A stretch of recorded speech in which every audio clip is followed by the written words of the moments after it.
Hey, Stackers, we're excited about kicking off another week of shows, but first, a big shout out to our troops protecting all those of us in the United States on behalf of Navy Federal Credit Union and the team here at Stacking Benjamins. Thank you so much. We're glad you're with us, stacking some Benjamins as you're keeping us safe. Let's hit play on this week's shows. All right, here we go. Hold your ears, folks. It's showtime. Live from Joe's mom's basement, it's the GameStop All the Time podcast.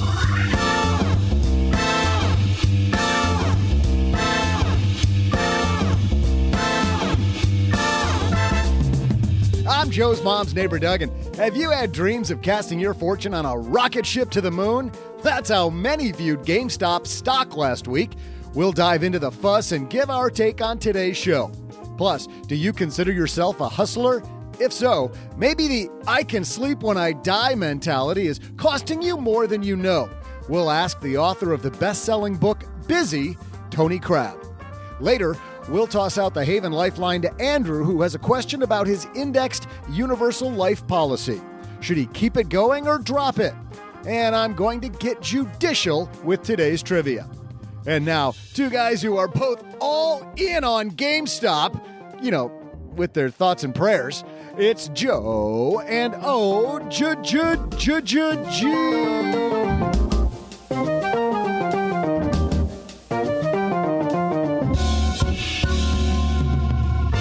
Oh, it was GameStop? Isn't it Game Boy? It's Game Boy, right?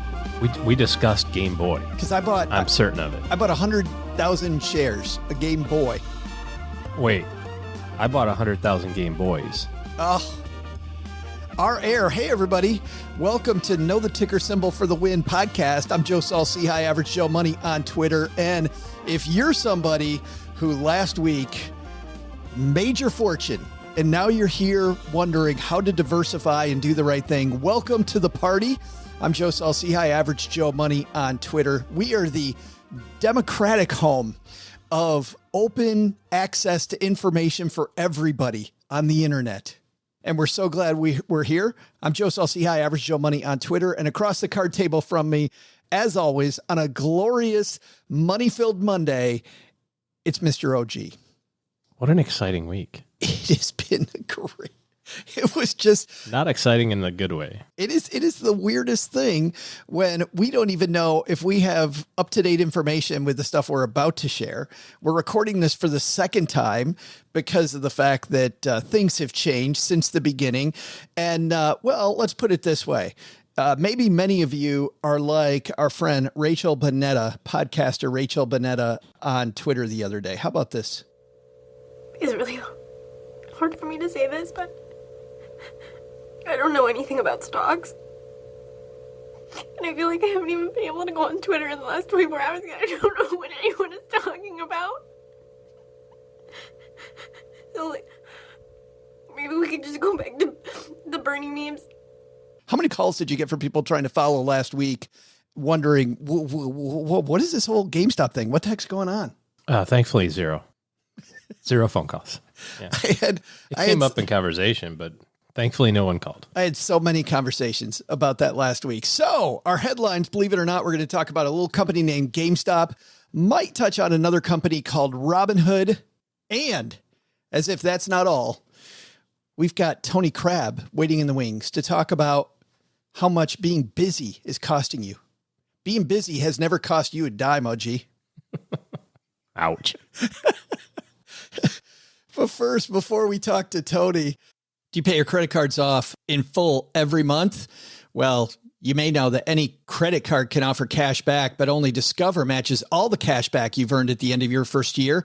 It's like getting one of those birthday cards that's shaped like cash, so you already know there's cash inside before opening it. But in this case, it's stuffed with your first year cashback match, and you don't have to send a thank you note. Cashback match only by Discover card. Learn more at discover.com/match. Discover something brighter. All right, Tony Crabbe waiting in the wings. But first, I think we might want to talk a little bit, OG, about all the fun that's been happening in the market lately. Pretty much GameStop. Hello, darlings. And now, it's time for your favorite part of the show, our Stacking Benjamin's headlines. And our first headline comes to us via TikTok investors, because that's where all the hard-hitting news comes from. Here's a little something from TikTok that includes some glorious music in the background, OG. This is what happened last week. Here's what's going on. Robinhood made it so you can't buy AMC, GameStop, Nokia, BlackBerry. Why would they do that? Because the billionaires that were funding Robinhood, because their company's going to IPO in like March, so that their company can be traded publicly as well. The billionaires that are funding that were shorting these companies. So they're like, we're not going to fund your company if you don't ban these stocks from being bought, because these can't be bought or else we're going to lose a lot of money. So basically, the internet is fighting against billionaires, and we're making history today. This is literally a war, billionaires versus the average American citizen.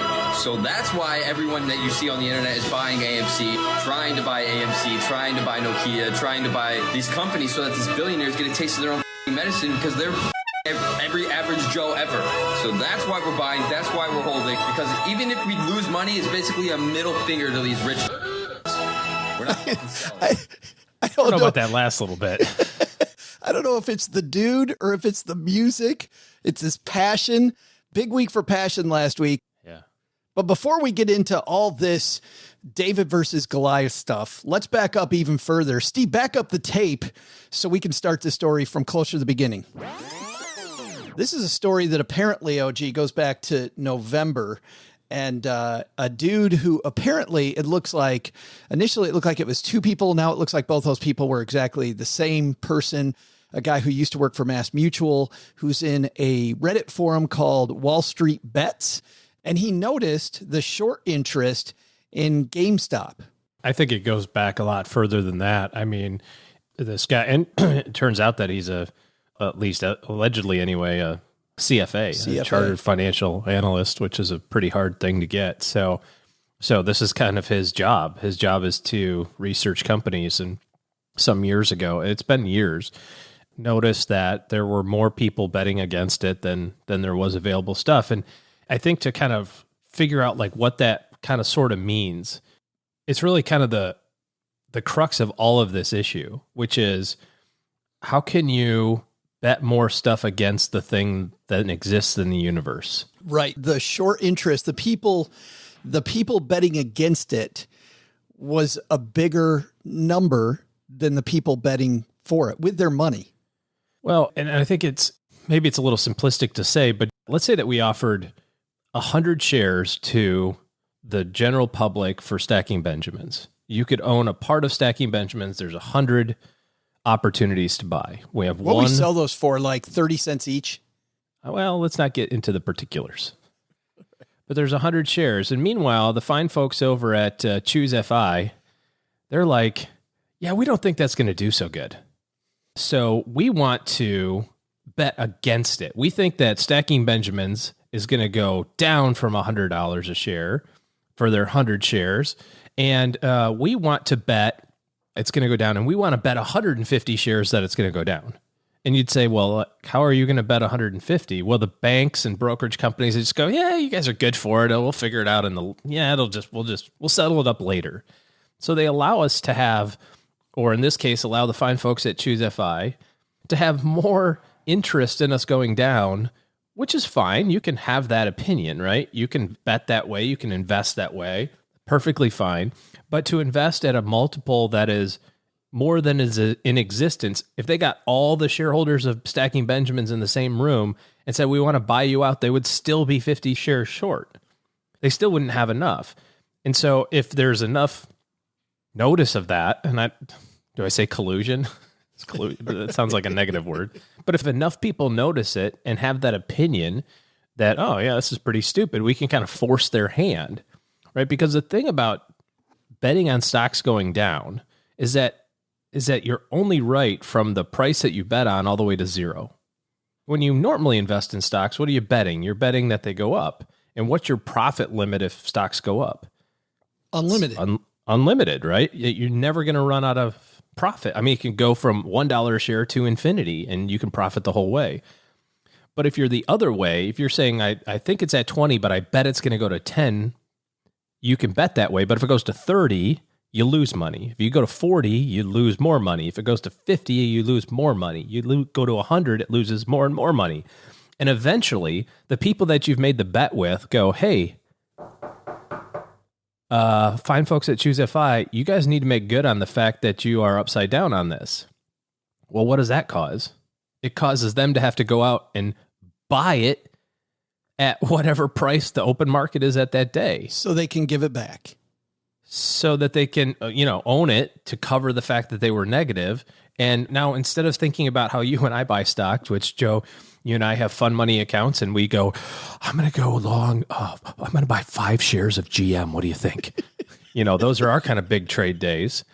Now turn that into an exponential and say, now you're talking about hedge funds and money management firms that are in charge of billions and billions and billions of dollars. So when they have to solve the problem, they're not solving it with 5 shares. They're solving it with 5 million shares and 10 million and so on and so forth. So this guy saw this as an issue and kind of beat that drum for the better part of a year, if not more than. And some other things happened along the way, right? They got some new management. They got some new board seat owners, people that had invested time and energy into the company to kind of turn it around. I mean, let's face it, GameStop is not the company that 2 weeks ago you were like, yeah, that's definitely going to take off. A store that you can go buy used video games. It still isn't that company. Well, it's not. You're right. Yeah. But the theory was that, hey, there's a new guy in town. Maybe he's going to shuffle things up a little bit, try to convert it a little bit to more of a digital online presence, so on and so forth, combined with all this other stuff. Yeah, lots of rumors of a buyer coming in. And so now a lot of people hold the thesis that it's not only worth more, but also we can kind of stick it to the man, like our friend over on TikTok said. So that was step one of his rant. To review, Here's what's going on. Robinhood made it so you can't buy AMC, GameStop, Nokia, BlackBerry. Why would they do that? now let's go to part 2 of the story. Robinhood. Wow, I can't believe that Robinhood involved in something weird in a stock. One of our headline pieces today comes from CNBC.com. Robinhood CEO says it limited buying in GameStop to, quote, protect the firm and protect our customers. One thing that people were alleging, something people were alleging on Thursday is that Robinhood, which is a brokerage firm where people buy stock and things like GameStop and AMC, where this is also happening. A similar thing is happening, as is with Nokia and some other stocks. Robinhood halted trading on Thursday in those stocks, saying that you could no longer take part in any of that. What was interesting, OG, about GameStop, of course, and the reason that you coughed, I think, was because Robinhood makes money by selling their order flow, meaning, and you'll have to go back to get into this there's a Michael Lewis book on this whole topic, right? But this firm called Flash Boys, yes. This firm called Citadel buys the order flow. They're the biggest buyer of order flow from Robinhood. And basically, so what you're talking about is what are the trades that are about to happen when you package it up. So Robinhood has all these members, all these customers, and they all buy and sell stuff. And then Robinhood has to send that out to the universe to get filled, right? To transact that business. There are companies, and the way that Robinhood makes money, since they don't charge commissions anymore, nor does anyone for that matter, the way that they make money is they package up all of that data and go, who wants to have access to this data before it kind of goes public? And they sell it. And you go, well, how can that be profitable if it's a millisecond faster? Because they have really fast computers. And their computers are faster than the NASDAQ or faster than the NYSE's computers. They get in there and do something called front running, where it's you see that a bunch of people are buying a stock. You buy it ahead of time. Very quick trades. They then sell it right after the stock bumps up. Make a little bit of money. Yep. Make a little money. It's like one of those really old Superman movies. Remember the one with Richard Pryor where he was the bad guy and he was making like a 1/4 cent and a 1/2 cent on all these bank deals back and forth? Or you could just say like Office Space. That's sometime in the last century. Office Space. I got to go to stuff recent? That's so recent. Office Space. That one's not. But so they're not making they're not making a lot of money on every deal. OG, they're just making money on every deal, or most of the deals. Yeah. Yes. Yeah. So Robinhood limits this, and immediately people go, well, this is Citadel telling them to stop, because it also turns out that Citadel is one of the biggest companies with a short interest wanting GameStop to go down. So everyone now immediately on Thursday begins accusing Robinhood of nefarious activity and pressure from hedge funds to stop it. Is it not obvious? Well, I know that they say that it's not, and then they go, yeah, this is to protect our shareholders, and we've got capital requirements and all this other sort of nonsense. Yeah, this is exactly what that was. I don't care what the news article says. Well, here's the other interesting thing. I noticed, and you noticed too, the press wagon on Thursday all of a sudden started talking about this might be alt-right activity, making it maybe political. This might be all these nefarious things where you could see you could see right through these hedge funds. And maybe I'm wrong, but you could totally see the hedge fund PR machine rolling out going, man, we got to get out in front of this thing, because these little traders are kicking our butt, are absolutely kicking our butt. Now, here's the thing though, OG, it wasn't just Robinhood though. I mean, today's show is sponsored by M1 Finance. M1's clearing agent, Robinhood has their own. M1's clearing agent, Apex, wasn't letting people do this either. Either Robinhood and Apex got contacted by... I'm the consigliere for Citadel, and we're going to need you to do a little something for us. Yeah, right. They got something from a guy with a baseball bat coming at him, or worse. Yeah. Or these firms actually were having liquidity issues, which is what, by the way, the Robinhood CEO says in his statement to Andrew Ross Sorkin. He says, Robinhood's a brokerage firm. We have a lot of financial requirements. We have SEC net capital requirements and clearinghouse deposits. So that's money we have to deposit at various clearinghouses. Some of these requirements fluctuate quite a bit based on volatility in the market, and they can be substantial in the current environment when there's a lot of volatility and a lot of concentrated activity in these names that have been going viral on social media, said Tenev, the CEO of Robinhood. Now, he said he denied, in the very next sentence, OG says, Tenev denied there was any existing liquidity issue at the firm. He just said in the previous statement that there's liquidity issues at the firm. And it came out later that afternoon or that evening that they had drawn something like $1 billion of their line of credit something like that. He says that later. Yeah. So here's what I think, maybe less nefarious than the mafia coming after them. Maybe the mafia did come after them. And by mafia, I mean the hedge fund managers. If you've ever watched Billions, this is exactly how this went down. That could have happened. But I think that there were some liquidity issues at Apex and liquidity issues at Robinhood, which, by the way... Well, if that's the case, then why at other firms that don't have liquidity issues or didn't have liquidity issues, did they also do it? Right.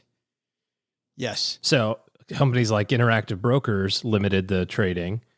And my issue with Robinhood today, which is different than it was early in the day. When I first heard this, I'm like, oh, wow, Robinhood screwing over their customers again for the 51st time after they had the big PR campaign just a few weeks ago saying, no, we're never going to screw you over again. Well, guess what? They screw you over again. But my point here is it doesn't matter to me which one it is. Dude, still not telling you the truth. Either way, either he's got somebody busting his kneecaps that has a lot of money, or he has liquidity issues, which he's denying. Well, you get what you pay for. This is a byproduct of free trading, right? There's no barrier to entry anymore like there used to be. And I don't have a dog in that hunt. I don't care whether or not commissions are free or not. I'm very pro-individual and very anti-big brother type scenario. And to hear on Wednesday and Tuesday and to some extent on Thursday last week, the comments that, well, these guys just don't know what they're getting themselves into and da-da-da-da. Well, that's the right that we all have. We have the right to make mistakes and foul it up or also be right. I was listening to an interview on CNBC. The person who they were interviewing was like, why in the heck does my thesis, which is to say that you guys are stupid and you shouldn't have so much, negative interest in this company, why does that have any less weight than your thesis, which is we think it should go in the toilet? Just because my opinion is not, from a big towered office building on the 70th floor, mine is from my, pardon the expression, mom's basement, And the host of the interview on CNBC couldn't really answer that. And I do think that there's going to be a lot that comes unraveled on this. And what comes unraveled is probably going to be some level of collusion, probably some level of bad behavior by hedge funds and by hedge fund managers. But here's where that leaves it. And I think this is the important thing. We heard the TikTok guy going, even if we lose money, it's like a big middle. No, it's not. No. That's the thing. They don't care because they do have more money than you. And it is set up as a weird system because let's just fast forward and let's assume that all the lawsuits that were filed on Thursday and Friday against Robinhood and the hedge funds, let's assume that they're all found to be accurate, right? They did collude. The SEC comes in and goes, yeah, you guys did have a backdoor deal and da-da-da-da-da, right? What is it? Where does that leave mom and pop investor who bought GameStop on Thursday at the peak? They don't get anything out of that. Maybe some vindication, but all they're trying to do, the big money, is drag it out. Because if they drag it out, they can end up being right again. But one of my favorite phrases about the market is, it will remain irrational longer than you can remain solvent. And you may be proved to be right in this, and we may find out that all these companies did bad things, but you're not going to have any money on the back end of it because you'll be blown out of your position at whatever. I mean, you're seeing all the stories of people getting traded out at weird prices and all this other sort of stuff. So it's not a game that you can play and expect to win, although sometimes you can play it and win it. It's just not an investment policy statement. It's not it's a fun sideshow to participate in. Perhaps it's a fun thing to watch on TV. Maybe it's a sad thing to watch on TV. But if you're looking at it as the holy grail, if you're looking at it as, oh my gosh, I'm 48 years old and I haven't saved anything for retirement, this is the way I get back on track, you're going to get blown up. And if you don't get blown up on this one, you're going to get blown up on the next one. So you have to do it the right way. And if you want to, if you want to have some fun and trade GameStop options, I mean, do it. It's interesting to say the least, but you can't make your whole life revolve around this. And you certainly can't do it from the position of, yeah, we'll show them, we'll just lose tons of money. That doesn't prove anything to anyone. I think that brings up what we need to get here to, OG, which is the takeaway. And I saw people on Thursday with so much fear missing out going to buy this stock. They wanted to buy it on Thursday. When all the action was happening, how do I buy some? Somebody that is an acquaintance that I'm working with on a project right now said, we just went to our account and we bought, you're going to lose your ass. This is what I feel bad about, is that the people with no information that hear that this thing is hot and it's already gone to $100, $200, $400 a share, no matter what happens over the short run. I feel bad, OG, because I feel like the big guy's not going to get burned. I feel like a ton of little guys are still going to get burned in this. Well, that's exactly what's going to happen. And it'll be overshadowed by the few people who actually did it at the right time and made a whole bunch of money. You know what I mean? Like, because you don't generally see a lot of self-indulging Facebook or Twitter or TikTok posts that go, hey, by the way, I completely destroyed my retirement. Check this out. I mean, there might be one cautionary tale, but you see 10 times of I made 20 grand, I made 50 grand, I made 100 grand, I made $1 million. You see that way more than you see the other side of that, which is probably more likely. If you're doing it from a position of like, I'm going to show them, the long game does not work for you. If you're an individual investor, the long game on this type of stuff doesn't work for you, because any sort of one-off thing that you don't have control over can blow the whole thing up. Oh, just horrible. You're going to hear friends of yours talking about, hey, to your point, this is where fortunes are made, OG. This is it. This is where fortunes are made. This is where fortunes are lost. Yeah.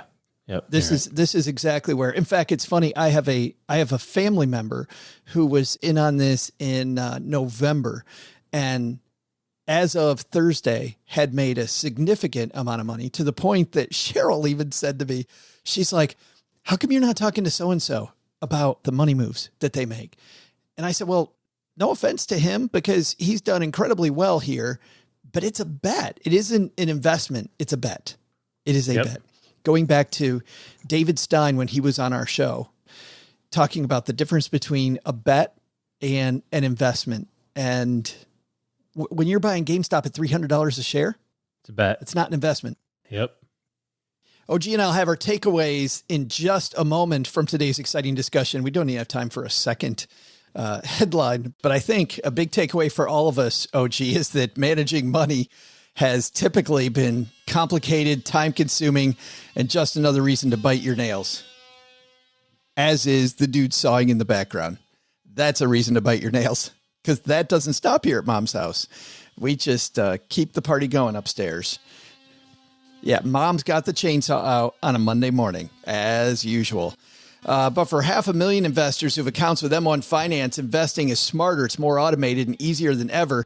Do yourself a favor this year. Check out M1, this finance super apps designed to be personalized for your needs, and their automation tools make it simpler to reach your financial goals. With M1, you can invest how you want with access to fractional shares and unmatched automation, all for free.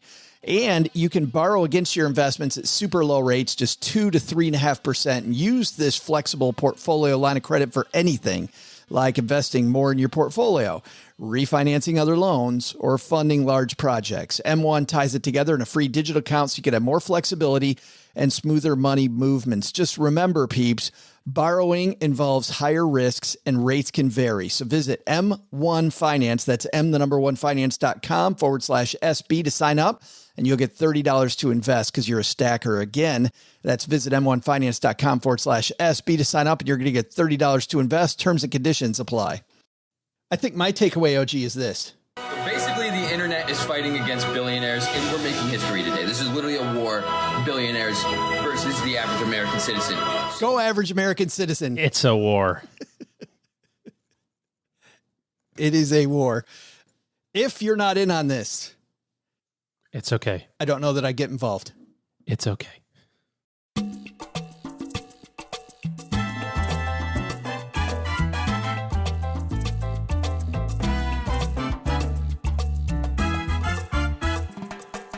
There's a show that OG and I really like a lot called Something You Should Know, hosted by a longtime friend of mine, Mike Carruthers.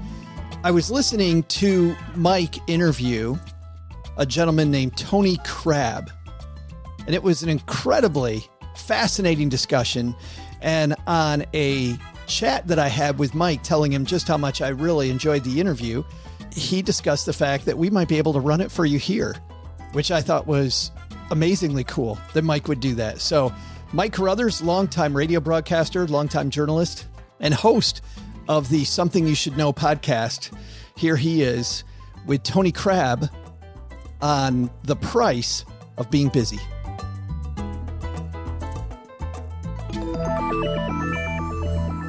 For many people, being busy is a way of life. We take pride in being busy. We look at busy people as important people because they have so much to do. And there's certainly a sense of accomplishment. I know I felt it. When you have a million things on your to-do list and you get them all done, well, that feels pretty great. But if you're busy doing all these things on your to-do list, what are you not doing instead? If you weren't so busy, what would you do? What would you rather do? Is being busy a good state to be in? Well, with an interesting perspective on busy is Tony Crabbe. Tony is a business psychologist who has worked with companies like Microsoft, Disney, HSBC, and the World Bank. And he's author of a book called Busy: How to Thrive in a World of Too Much. Hey, Tony. It's really nice to be here, Mike. So, as I said, a lot of people wear their busyness as a badge of honor. I know busy people who, if they weren't so busy, they really wouldn't know what to do. So how do you look at busy? Is it a good thing? Is it a bad thing? Or it just is what it is? No, I think busy is dumb. I think it's the natural response to a world of too much. I think it's an ill thought out strategy. I think it's a set of bad habits. And quite frankly, I think it's the easy option. And yet, I think people would say, well, so if I wasn't busy, what would I do? Being busy is my life. Busy is what I do. To not be busy means to do what instead? And you know what? There's a lot of research that shows people have a fear of idleness. People are unhappy with idleness, and maybe that drives some of the activity. But let me just be clear about what I mean by busy. Busy is this kind of racing, cramming, juggling, multitasking, frenetic pace where we flatline through our day. We kind of, buzz ourselves up with coffee in the morning and cool ourselves down with alcohol in the evening. That fills so much of life. And for me, the opposite of busyness isn't relaxation on a beach or sitting idle doing nothing. The opposite of busy is the ability to bring sustained, focused attention onto the people you love most, or the people that are important to you in work, and the things or the problems or the activities that you care most about. So how did we get here? How did we get to the point where being busy means you're important? You see, that's a great question. Actually, in the pre-industrial age, if you were in Paris in the late 1800s and you were cool, one of the things that was really fashionable to do is to walk a turtle on a piece of string. And the reason for that is turtles walk really, really slowly. So it was a manifestation of quite how much time you had on your hands. We've completely flipped that. And actually the research shows today that when we brag about our busyness, when people say, how are you? And we go into this long tirade about quite how busy our lives are, we're actually subtly competing. Research shows we actively compete about who can be busier. And so one of the things is we just changed our sets of values in a way that fits with some of the needs of the Industrial Revolution, but doesn't necessarily fit with either what we need in an attention economy or what works well from us from a well-being perspective. Also think it's a set of dumb habits that have come about through the digital age. I mean, most of us reach for our first shot of busyness or email before our first shot of caffeine. Some eminent psychologists put people in an empty room for 15 minutes with nothing to do apart from electrocute themselves. And most people chose to electrocute themselves because we're hooked on this world of hyperstimulation. And a lot of this drives this need to be busy. Well, one of the things I've always found interesting about this busyness thing is our obsession with, and I interview people on this podcast all the time about, productivity.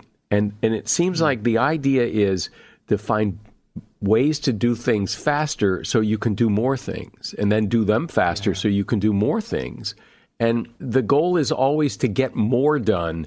It isn't to free yourself up from, it isn't finding a way to get things done so you don't have to work so hard.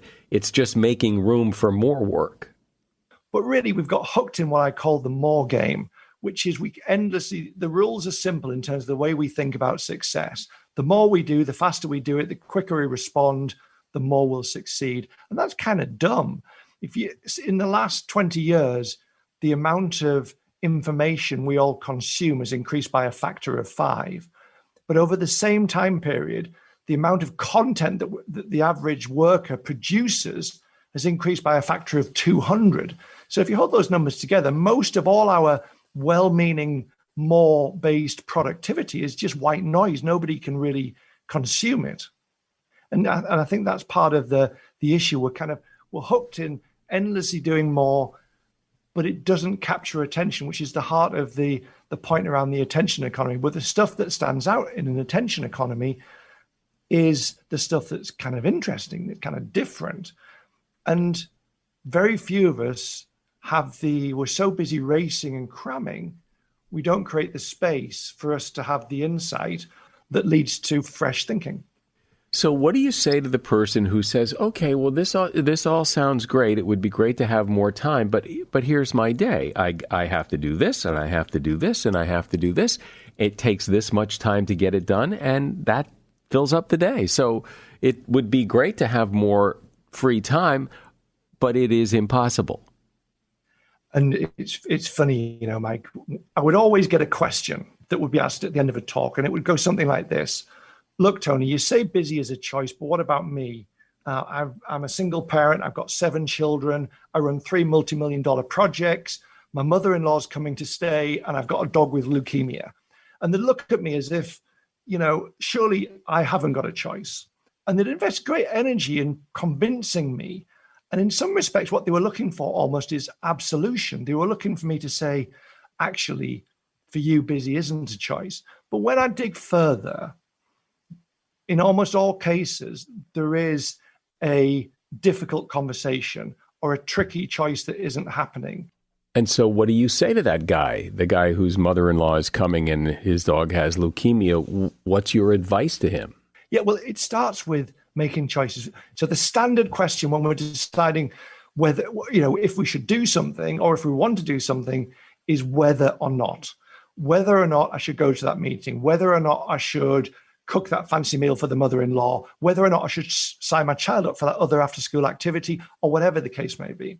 Now, the answer to all of these, almost always, if we ask the question that way, is yes, because these are all worthwhile things. These are all valuable things. But if we start from an assumption that we can't do it all, and actually, if we try and do it all, when we try and do everything, we actually achieve nothing, and our lives turn to gray. I used to paint as a kid, and when you mix too many colors on a palette, you don't get a rainbow. You kind of get this gray sludge, and that's what our lives become when we try and do everything and never quite do anything brilliantly. And so instead of saying whether or not, maybe we should ask a different question, which is something more like, if I'm saying yes to this, what am I saying no to? What's the cost? Because what happens, Mike, most often is when we choose whether or not we should do something, the thing that we often forget about is the important thing. It might be the playing Lego with Johnny. It might be thinking about the new strategy for the business if it's a work-related thing, as opposed to the immediate and urgent and pressing thing, which always gets the noise. So part of it is just actually having the courage to make trade-offs and allowing yourself to be a little bit sloppy, because actually when we try and be perfect, we end up being fairly inadequate at everything. It's not that we start with sloppiness, but it comes back to we getting really clear on the people, on the conversations, on the activities that you care about most, and putting real energy into those, and just accepting as a consequence that other things won't be able to be perfect. If we start from trying to get everything perfect, what gets squeezed out? What gets squeezed out is the stuff that in years to come we will always look back on with regret. We're talking about being busy and the problem of being too busy too much of the time. And my guest is Tony Crabbe. He's author of the book Busy, How to Thrive in a World of Too Much. So, Tony, this idea of not being perfect, that perfection isn't always better and that being sloppy is okay. I mean, when you look at kids, it used to be the kids after school, that was their time to hang out with their friends and ride their bikes and do what they want. And now kids are very scheduled. It's not sloppy. It's very, very structured. But we know one of the things that happens when children have this kind of massively structured environment, albeit well-intentioned, is part of the brain, the central executive, doesn't develop properly. And that's essential for creativity. It's essential for autonomy. It's essential for self-management, if you like, as we go through life later on. And so it's funny, one of the phrases that our children most associate with us and kind of groan whenever we say it, but we still say it, is whenever we kind of say, look, technology off, kids, and they turn to us inevitably and say, but Daddy, I'm bored, as if it's my job to fix that. And our response is, and that's our greatest gift to you. Because unless we have boredom, and this applies to adults as well, by the way, boredom is a hugely important thing for the brain to allow our brain to make sense of what's going on. I mean, when do we have, if I ask most people, when do you have your best ideas? They will nearly always say in the shower. Why is that? It's probably because it's about the only time in the day when they're not either producing something or stimulating themselves or consuming something. And when we're off task or free play for children, parts of the brain can fire up that are important for making sense of things, that are important for creativity. And we, even with the children, we know the kind of decline in free play that's hit society has been associated with massive increases in mental health. In the UK, there's been something like a 48% increase in mental health issues of children over the last decade. And that's partly associated with this lack of unstructured freedom, sloppiness even. So the next time my kid says, I'm bored, I'm going to tell him, and that's my gift to you.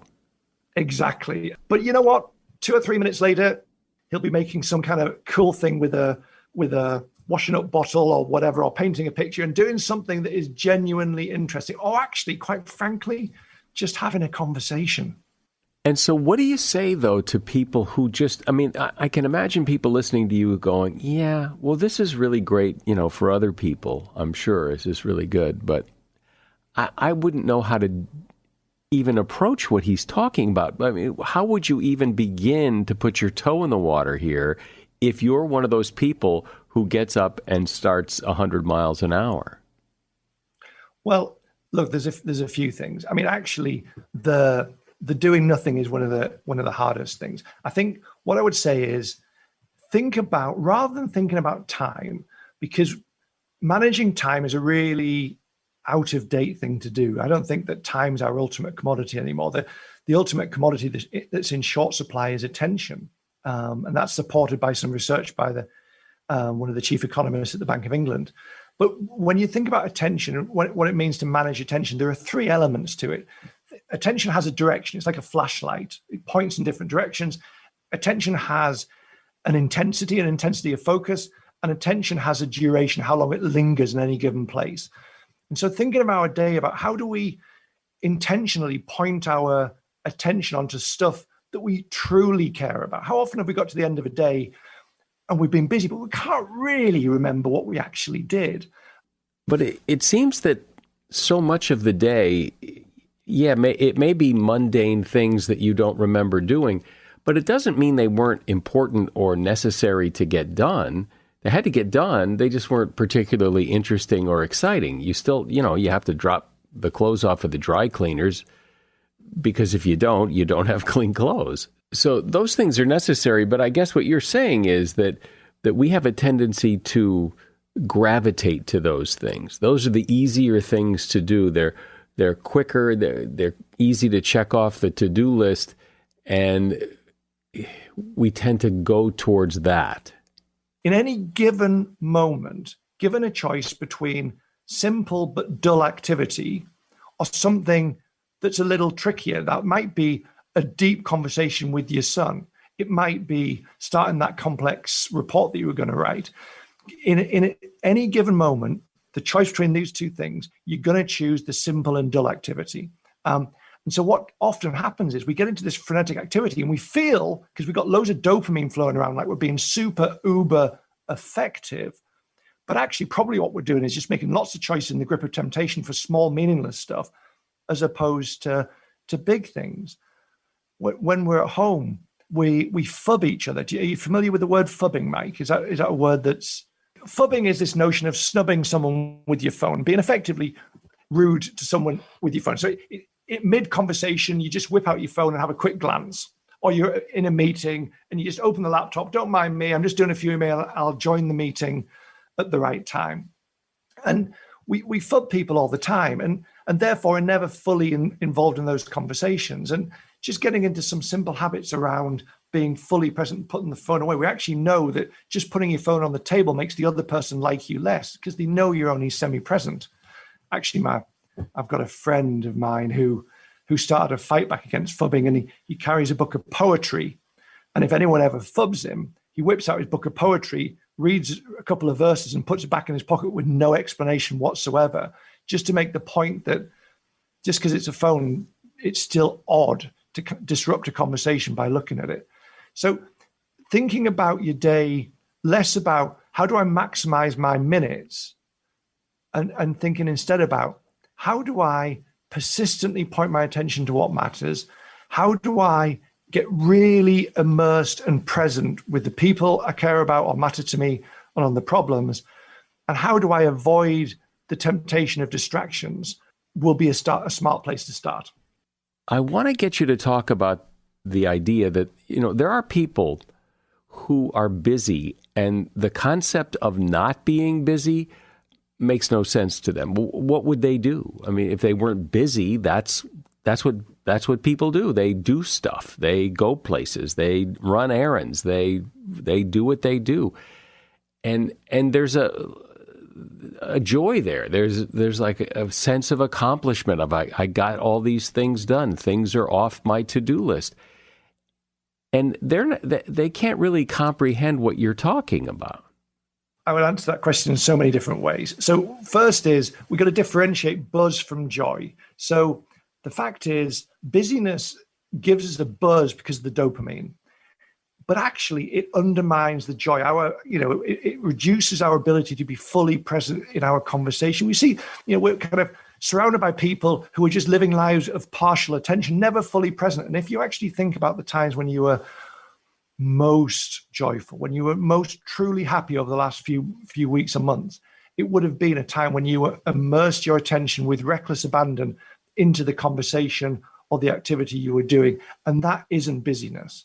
That's just because busyness is what, again, coming back to my point at the start, busyness is just kind of racing and cramming and juggling. So moving away from business doesn't mean that our lives aren't full.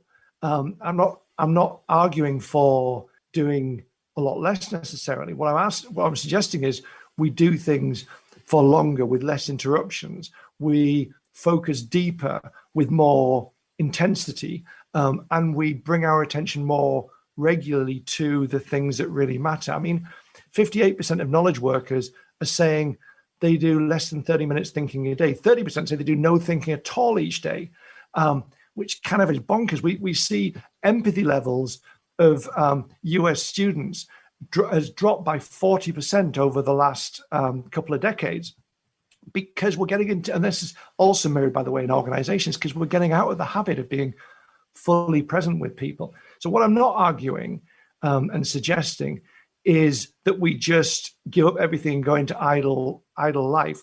What I am suggesting is have a look at your life and ask yourself, to what degree are you doing the things that you truly care about? To what degree are you being fully present with the people you really love?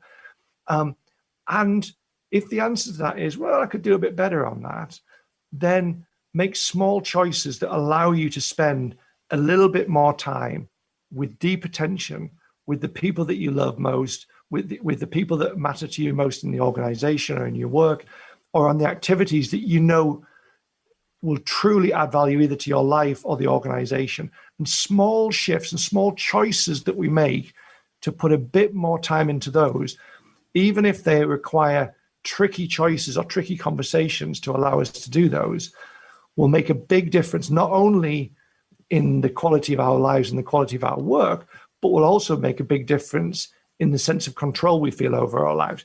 Well, speaking just from my own experience, I know that trying to change the way you live your life or spend your day or get things done, changing that is hard. But with more and more coming at us, maybe we could be a little more intentional, because, as I go through my day, a lot of it is on autopilot. And by maybe making some more intentional choices about what I choose to do, things could be a lot easier and a lot better. Tony Crabbe has been my guest. He's a business psychologist and author of the book, Busy: How to Thrive in a World of Too Much. And you'll find a link to his book at Amazon in the show notes. Thanks, Tony. It's been a real pleasure. I mean, I knew you were going to be a pro given the success of the work that you do, but it was very, very easy to talk to you, and thanks ever so much.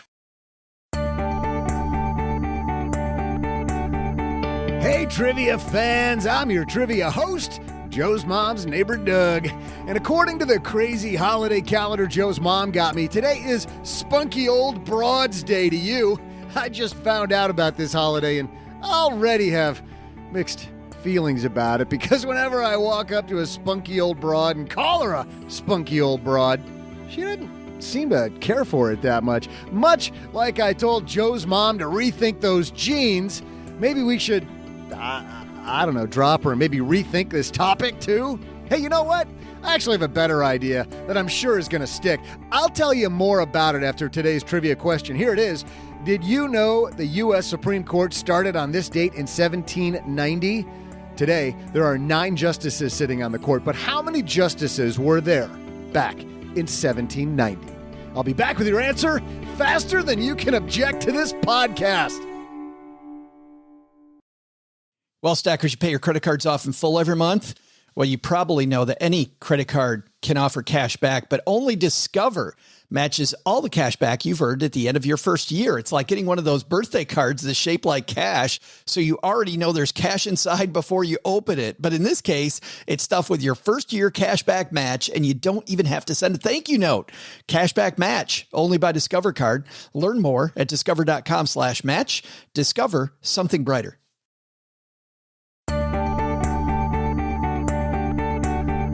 Hey, Stackers, I'm your pal, Joe's mom's neighbor, Doug. And while you're getting burned by GameStop stock, I've already been burned enough by this spunky old Broads Day to know this is a 1,000% horrible idea. But being the innovator I am, how about this little tune-up, just a little tweak? Spunky Young Broads Day. Huh? Are you with me on this? No, we're not calling the broads old anymore. See, that's the twist. That normal people, I think of that stuff.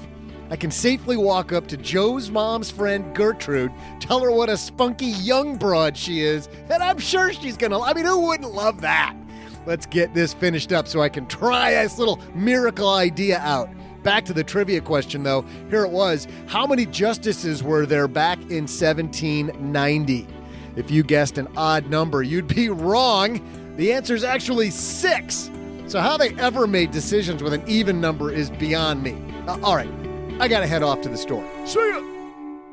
Some of the holidays on the calendar that Mom got Doug, truly horrible, OG. Truly horrible. Yeah, we got to talk to him. Number 1, I don't understand the holiday. Number 2, I should understand why he's talking about that holiday, but I really don't. Hey, let's throw out the Haven Lifeline and tackle some of life's most important questions. Our friends at Haven Life Insurance Agency, they put what you value first. GameStop short squeeze trading. Because if I would have done it, I'd be retired by now. You missed out. Some serious. I'll just have to do it the long way. Serious FOMO going on. It's actually your loved ones in your time, but your loved ones in your time with millions of dollars, talking about how you made your whole retirement on a GameStop short squeeze. Back when I was a young boy, we didn't have to save for retirement. We just put all of our money in GameStop. In 4 days, your grandmother and I retired. And that's why they made buying quality term life insurance actually simple. Less time there, more time hitting refresh on your Robinhood account. Head to StackyBenjamins.com/Haven Life now to get a free quote. Their application's simple. It's online. You get an instant coverage decision. Prices are affordable. And of course, all policies issued by their parent company, Mass Mutual, which is more than 160 years old. Today, we're going to throw out the lifeline to Andrew. Say hi, Andrew. Hey guys, my name is Andrew and I'm a 26-year-old with an indexed universal life insurance policy. I pay a premium of $500 a month. Do you guys think it's smart to keep this policy going for future retirement or close it down and look at a better option? Thank you. Thanks for the question, Andrew. Think the insurance guy took him out for a nice steak dinner afterward? He's 26 years old. This feels like a big no way, Jose, but here's some things to think about. Number 1, universal life is a permanent policy. So it's one that as long as you pay the premiums, you're going to keep forever. So if you have a health issue or health issues in your family that are pretty severe, then I think, you want to be aware of the fact that you might not be able to get life insurance later. So there's that. If you're of reasonable health and most specifically, you don't have anyone to protect as it relates to insurance, which basically means if you don't have any liabilities or you don't have any children or you don't have any spouses that are relying on you, then what do you have life insurance for? So he's talking about this saving for retirement. So it probably sounds like it was pitched to him as a savings for retirement, And then the pitch sounded a lot like this. Hey, you get the upside of the market, but none of the downside. And then there's a little asterisk that nobody tells you about. And the asterisk is subject to limitations. And you go, oh, what are those limitations? Oh, when we say all the upside, what we really mean is 25% of the upside, up to 10%. So if the stock market goes up 25%, what do I get? 2.5. The stock market goes up 10, what do I get? 2.5.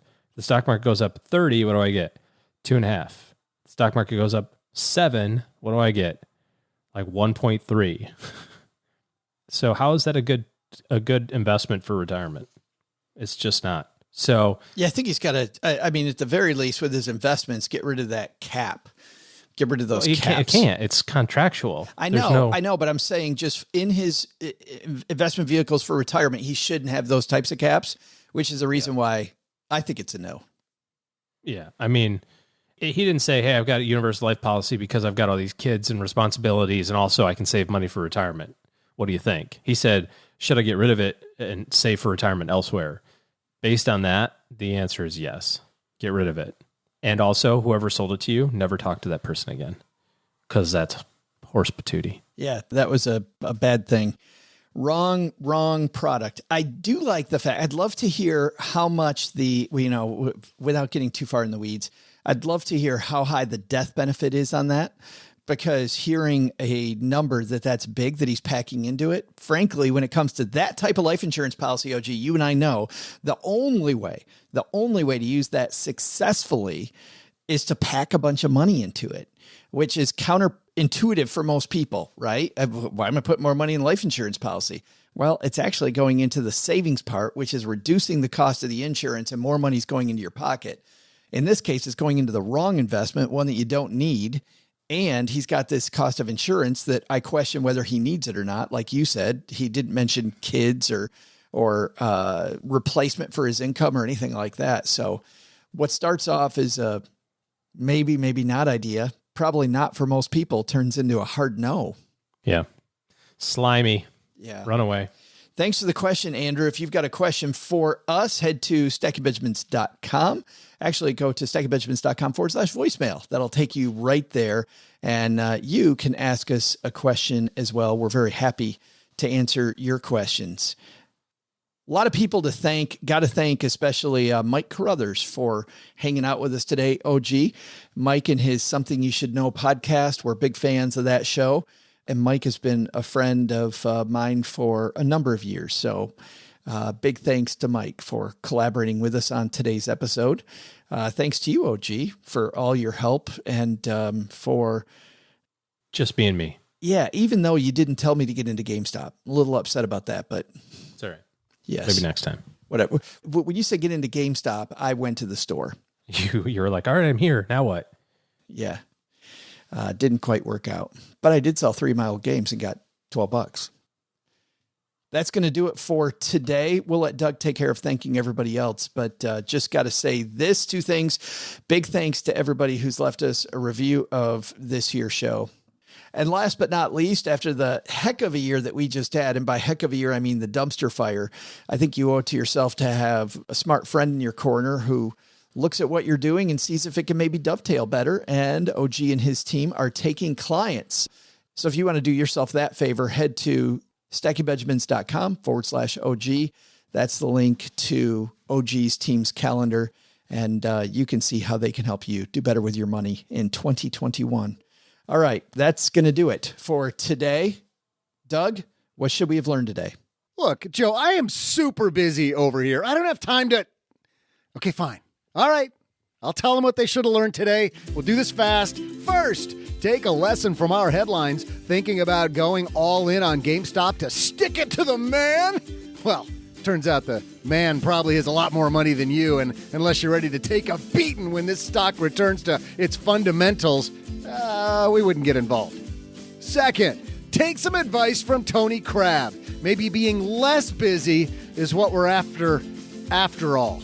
I probably should have listened to that segment, huh? We'll be happier and surprisingly often accomplish more of the important things in our life if we do less. But the big lesson? Turns out that while Joe's mom doesn't like to be called a spunky young broad either, she now, after being on Reddit, hates being called Robinhood even worse. Well, while I won't ever say something offensive to Joe's mom about being a spunky old broad ever again, calling her Robinhood just might be fun. Hey, Robinhood, what's for dinner? Whoa, hey, stop throwing things down the stairs. That's out of control. You can kill somebody, especially me, Robin. Oh, God. Okay, that was a good shot, actually. Nice arm, Ma. Thank you to Mike Carruthers and the Something You Should Know podcast for sharing Mike's interview with Tony Crabbe with us. You'll find Something You Should Know at somethingyoushouldknow.net or wherever you're listening to this podcast. We'll also share a link on our show notes page at stackingbenjamins.com. Thanks also to Tony Crabbe. You'll find his book, Busy, wherever books are sold, and you'll find more about him at tonycrabbe.com. You spell crab, Crabbe. You know, just like normal. This show is created by Joe Saul-Sehy, produced by Richie Rutter-Reese, and engineered by the amazing Steve Stewart. Online, visit us on Twitter at SBenjaminsCast or on our Facebook page. I'm Joe's mom's neighbor, Doug, and it appears I've fallen and I can't get up. SB Podcasts may receive payment on the show from sponsors and guests in the form of books, giveaway items, discounts, or other remunerations. That's a big word. There's no way you take advice from these dorks, but like Joe's mom always says, don't take advice from people you don't know. This show is for entertainment purposes only, and before making any financial decisions, consult with a real financial advisor.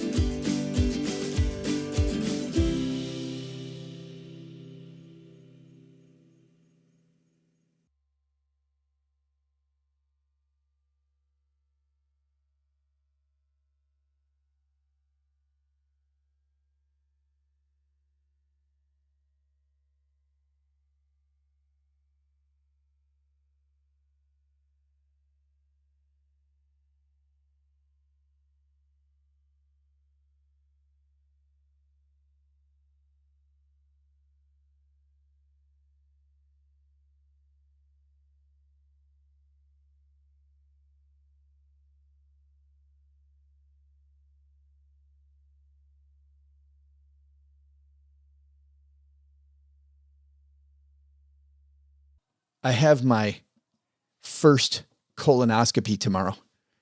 You want to talk about that? I get to spend the rest of my day doing two things. Not eating, which, by the way, you don't even think about eating until you can't eat. And when you can't eat, you're like, oh, man, I would love to eat right now. You should eat. Surprise. Surprise, doctor. It's like when you eat the Oreos. Did we talk about this when you eat the Oreos before you go to the dentist? Just getting your money's worth. Just totally getting your money's worth. Yeah.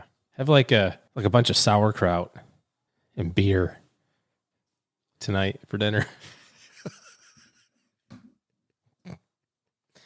You're like, sorry, my bad.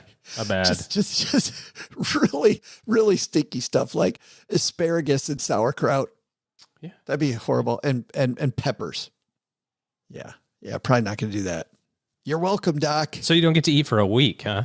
Well, not for a week. I don't know the rules. I'm not as old as you. Just for today. And I got to drink this stuff that it says in the directions that I drink this stuff and it's meant to clean me out. There you go. And it says that I may vomit. Oh, that's fun. And that's okay. And that your doctor thinks that the risk of drinking this toxic stuff is less of a risk than the colonoscopy is. So, yeah, okay, this is going to do terrible things to your body, but given two things that are both bad, this is the least bad. And I get to start saying cheers with that stuff at about 6 o'clock tonight. That's fun. One at 6 and one at midnight. So, Yumbo. Good times, everybody. Good times. Don't turn 50, people. I lied about it to my doctor for 3 years. Like, no, I'm 49. Again. Yes. It says here you're 52. No, that must be wrong. I'm still 49. Actually, get that done. I had a friend whose dad did not get that done and passed away very, very quickly. So get it done, people. No bueno. How's that? And that on a serious note.